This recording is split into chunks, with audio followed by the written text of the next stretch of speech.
வாழ்க வளமுடன். கிருஷ்ணா, நான் நேர்மையாக தானே நீதியாக தானே இருந்தேன், நீதி கட்டுப்பட்டு தானே இருந்தேன், எதையும் நான் நீதி பண்ணலையே அப்படின்னு அநீதின்றது நான் செய்யலையே, எனக்கு ஏன் இன்னும் வலிக்குது அப்படின்னு. ஒன்றும் இல்லை, உங்களுக்கு அது நீதியாக தெரிஞ்சுது. இப்போ திரௌபதியாக இருக்கும்போது உங்களுக்கு போச்சு நீதி. அப்போ அந்த நீதினா என்னன்னு தெரிஞ்சுருந்தீங்களா? தெரிஞ்சுக்கினீங்க அநீதி பண்ணீங்க. அப்போ தெரிஞ்சு செய்கிற தப்பு தானே. இல்லை கிருஷ்ணா, நான் துரியோதனம் இதற்கு அவன் மேலே அன்பு அதிகம் எனக்கு, அதனால அவன் சொன்னபடி நான் கேட்டிருந்தேன், நான் உட்கார்ந்த சிம்மாசனத்துக்கு நேர்மையாக இருந்தேன் அப்படின்னா. இன்னும் நீ பழசே கட்டின்னு சொல்லி சொல்லி இது பண்ணுற, நான் அதைப்படி தான் நடக்கிறேன் அப்படின்னு சொல்லிட்டு அப்படின்னு. அது மாதிரிலாம் செய்யக்கூடாது. அப்போ நீ அந்த நீதிக்கு அநீதி அழிக்காமல் எழுந்து நீ சொல்லு. ஒரு விரல் காமிச்சிருந்தேன்னா துரியோதனம் பயந்துட்டுருப்பான்ல. அப்போது நீ பழக்கத்திலே இருக்கிறீங்க.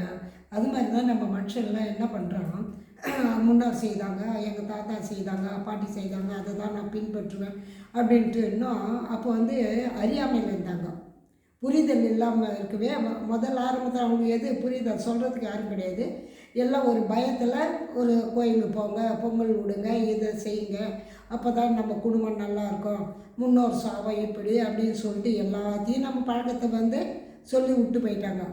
ஆனால் அந்த பழக்கத்தை பின்பற்றும் போது உங்களுக்கு இன்றைக்கி நல்லது, இது எங்கேயோ ஒருத்தருக்கு அது கஷ்டத்தை கொடுக்கும் அப்படின்னு. அது எப்படி? ஒன்றும் இல்லை, ஒரு மரம் வளர்ந்து காயாகி கனியாகணும்னு நினைக்கிறீங்க. ஆனால் விதை யார் போடுறது? நீங்கள் தானே போடணும். அப்போது விதையே போடாமல் நான் இப்படி தான் இருக்கணும்னா எப்படி வரும்? அதுதாங்க நான் பழக்கத்துலேருந்து விளக்கத்துக்கு வாங்கன்னு சொல்லிட்டு. அப்போ சொல்லுவார் பீஷ்மரியா, நீங்கள் இது மாதிரி பண்ணால், ஆமாம் நீ நியாயன்றீங்க கிருஷ்ணா, நான் நியாயமாக தான் நடந்தேன், அது கால நேரம் பார்த்துக்கிட்டு நான் சைலண்ட்டாக இருந்துட்டேன். ஏன்னா துரியோதனக்கிட்ட சாப்பிட்டதால அவன் அன்பு அதிகம் அவன் மேலே எனக்கு. ஆமாம், அன்பு அளவோடு இருந்துக்கணும். அன்பு அதிகமாக இருக்கே அவனுக்கு நீதி தெரியாமல் போயிடுச்சு. அவன் பண்ணுற அட்டூழியெல்லாம் நீதி அது என்னன்றது உனக்கு தெரியாமல் போயிடுச்சு. அதனால் அளவோடு இருந்திருக்கணும். அதே அன்பு இவங்க பாண்டவர் கொடுத்துருக்கலாம்ல. நாம் அவங்களுக்கு அது மாதிரி தானே கொடுத்தேன். சரி, அவங்க எந்த அளவுக்கு கொடுத்தேன்னு அவங்க நல்லா நடந்துருக்காங்கல்ல. அதே இவன் ஏன் தீயவனாகணும், அவன் ஏன் நான் நல்லதே செய்யணும்னு நினைக்கிறான் அப்படின்னு. அது நான் பொறுப்பு இல்லை, அது காலம்தான் அப்படின்னு. காலம்லாம் சொல்லாது, அந்த காலத்தை உருவாக்கத்தார் நீங்கள் தானே. அதை நீங்கள் நினச்சிருந்தா அந்த திரௌபதி துயில் உரிய மாட்டாங்கல்ல. ஒரு வரல் காமிச்சிருந்தீங்கன்னா துரியோதனம் பயந்துருப்பான்ல. அப்போ நீ எதுக்கு இதுன்ற? அப்போ நீதிக்கு நீ பயப்படவில்லை. அப்போ அதுபோல் தானே எல்லாருமே ஒவ்வொன்றும் செயலுக்கு முன்னோர் சொன்னாங்க, எதை சொன்னாங்க, நீங்கள் அந்த முன்னோர் சொன்னாங்க சொல்லிட்டு உங்கள் அப்பா சொன்னதே கடைப்பிடிச்சிக்கிறது. அதை பின் விளைவு எவ்வளோ இளவரசர்கள் இன்னைக்கு இறந்துருக்குறாங்க பார்த்தீங்களா? எத்தனை பேர் விதவை ஆகியிருக்கிறாங்க. எல்லாம் எதனால்? உங்களால் தானே. அப்போ நீங்கள் பெரிய மனுஷனாக இருந்து என்ன பிரயோஜனம்? உங்கள் நீதிக்கு கரெக்டாக இருந்ததுன்னா தர்மத்தை காத்துன்றது எல்லாமே வேஸ்ட்டு. நீங்கள் உணராது தான். அதுக்கு தான் யாராக இருந்தாலும் அன்பை அளவோடு வச்சுங்க. பிள்ளைகளாக இப்போ மனுஷனாக இருந்தால் நம்ம கூட ஒன்றுமே தெரியல, அவங்க கூட 4 நாள் பழகிறோம், ஒரு பொருள் வாங்குகிறோம், சரி வாங்கிட்டோம், திருப்பி கொடுக்கணும்னு தோணும், கொடுத்துட்றோம். சில பொருள் வேணாம் கொடுக்க வேணான்னு தோணுது. அப்போ என்ன சொல்லுவாங்க அவங்க, என்னடா வாங்கிக்கணுங்க கொடுக்கலன்னுவாங்க. அது எதனாலன்னா அவங்க மேலே ஒரு அன்பு வச்சதால.